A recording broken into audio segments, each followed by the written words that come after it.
Bagaimana emas boleh menjadi tabung kecemasan? Ramai yang masih tidak tahu, tabung kecemasan adalah tabung pertama yang wajib kita ada.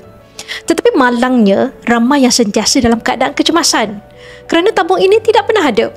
Bukan kerana mereka tiada wang, tetapi sama ada perancangan kewangan yang kurang bijak ataupun boros berbelanja.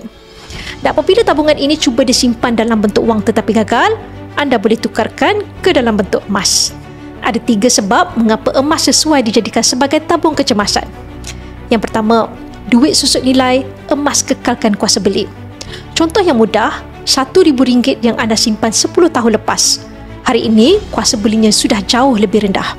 Tetapi apabila disimpankan dalam bentuk emas, nilainya sudah naik lebih 2 kali ganda. Yang kedua, duit senang bocor, emas sayang dijual.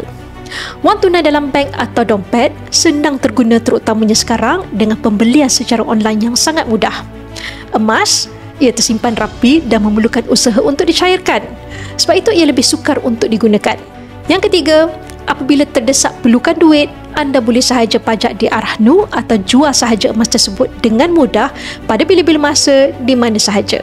Di sini anda boleh lihat, emas bukan sahaja aset bernilai tetapi juga pelindung kecemasannya lebih disiplin dan kalis inflasi. Letakkan matlamat untuk cukupkan simpanan 3 bulan pendapatan dalam bentuk emas fizikal sebagai simpanan kecemasan untuk melindungi anda dan keluarga apabila berlaku perkara yang tidak dijangka. Bagi yang berminat untuk memulakan langkah pertama dalam simpanan emas, anda boleh rujuk pin video saya untuk 5 langkah daftar akaun Public Gold dan saya akan bimbing anda dalam cara dan langkah-langkah simpanan emas yang terbaik untuk anda.